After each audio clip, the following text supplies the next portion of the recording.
Halo semuanya, di video ini aku mau bikin review tentang novel Troubled Blood karya Robert Galbraith.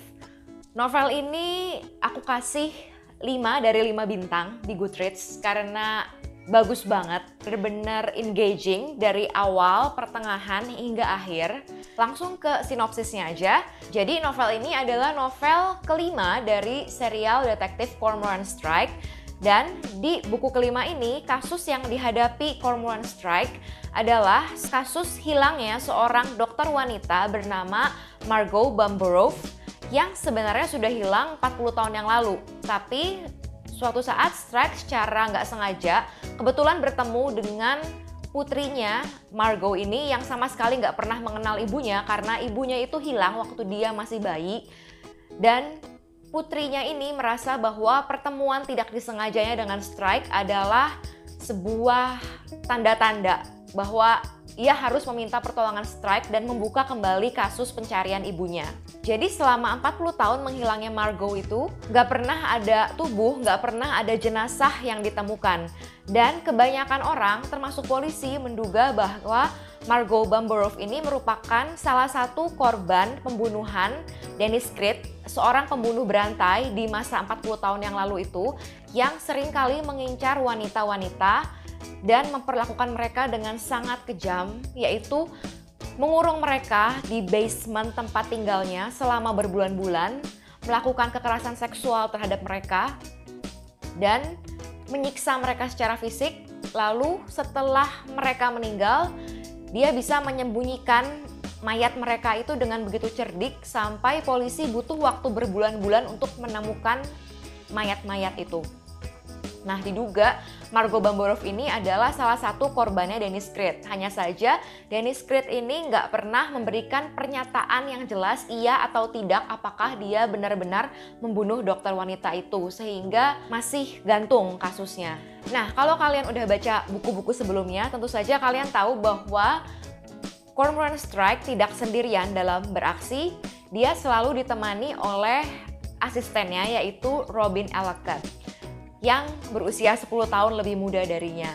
Nah, Robin ini kalau di buku ini itu udah bukan jadi asisten, udah bukan jadi sekretaris pribadinya Strike lagi, tapi dia udah sama-sama menjadi co-owner dari agensi detektif milik Strike. Di agensinya Strike juga ada beberapa orang subkontraktor atau mungkin bisa dibilang detektif freelance untuk membantu pekerjaan mereka. Karena setelah 4 buku berlalu, Cormoran Strike semakin terkenal dan semakin banyak menerima permintaan kasus sehingga mereka nggak bisa lagi cuma kerja hanya berdua tapi butuh tenaga tambahan. POV novel ini sama seperti 4 novel pendahulunya, masih pakai POV orang ketiga yang umum dijumpai di novel-novel detektif. Dan kalau soal narasinya nggak perlu ditanya lagi sih, menurut aku ya kalau kata orang Sunda mah ini enakan pisan lah, baca buku ini teh enakan pisan. Jadi aku bener-bener nggak bisa berhenti baca. Setiap waktu luang aku kayaknya pengen aku habisin untuk baca buku ini. Pokoknya harus beres secepat mungkin karena aku bener-bener penasaran sebenarnya apa yang terjadi dengan Margot Bamborough ini dan kenapa kayaknya banyak orang di sekitarnya Margot yang mencurigakan dan kayaknya kasusnya Margot ini bener-bener tumpang tindih dengan banyak konflik kepentingan orang-orang lain sehingga kasusnya ini bener-bener seperti benang kusut. Pokoknya aku bener-bener gak bisa berhenti baca sampai 900 halaman lebih ini bener-bener gak masalah buat aku. Aku sama sekali gak merasa bosan. Dan 900 halaman ini kalau gak salah aku beresin dalam waktu 3 hari aja. Dengan catatan ini adalah 3 hari dimana aku tetap kerja, tetap masuk kerja pagi-pagi, tetap ngurusin anak. Tapi di setiap waktu santai aku baca buku ini.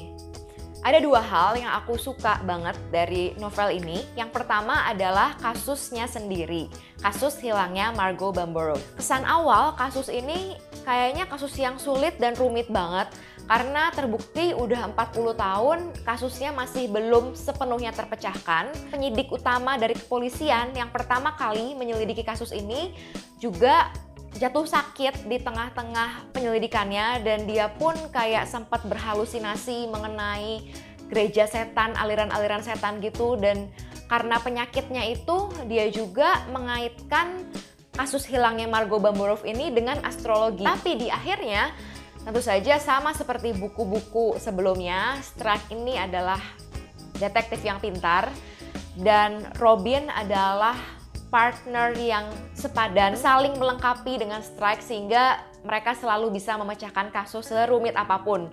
Di buku-buku sebelumnya juga begitu. Dan bagaimana mereka bisa mengurai kasus ini benar-benar amazing sih menurut aku. Jadi seperti yang aku bilang tadi, kasusnya kelihatan rumit karena ada begitu banyak orang yang sepertinya terlibat, yang sepertinya menyembunyikan sesuatu, yang punya konflik kepentingan masing-masing. Tapi di akhir ternyata begitu kasusnya terungkap, ternyata semua itu nggak serumit yang kita pikir. Hal kedua yang aku suka dari novel ini adalah hubungan Robin dan Strike. Jadi kalau kalian ngikutin dari novel-novel yang sebelumnya, hubungan Robin dan Strike ini meskipun mereka nggak pacaran, meskipun mereka nggak pernah flirting yang gimana satu sama lain, tapi baca bisa banget merasakan ketertarikan di antara mereka. Cuma ya lagi-lagi Strike memutuskan untuk nggak melangkah lebih jauh karena Robin baru aja bercerai dan Strike juga merasa dia masih belum beres dengan dirinya sendiri, dan kalau dia menjalin hubungan asmara dengan Robin, dia takut suatu saat kalau mereka putus atau sesuatu terjadi pada hubungan mereka, itu malah akan menghancurkan agensi yang sudah dibangunnya dari nol.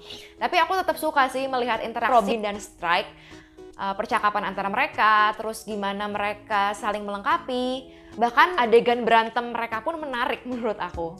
Oh iya, kalau kalian baca review buku ini di Goodreads, ada banyak, seenggaknya ada lebih dari satu pembaca yang ngasih bintang 1 ke novel ini karena Robert Galbraith adalah nama pena dari J.K. Rowling, dan mungkin kalian udah tahu bahwa J.K. Rowling beberapa waktu yang lalu kayak sempat di-cancel gitu karena dia dianggap sebagai transfobia, dan ada isu yang menyatakan bahwa plotline atau storyline dari Troubled Blood ini mengusung tema transfobia. Terlepas dari apa yang dipikirkan oleh J.K. Rowling waktu nulis buku ini, tapi secara objektif menurut aku buku ini sama sekali nggak mengandung unsur transfobia atau kebencian terhadap LGBT.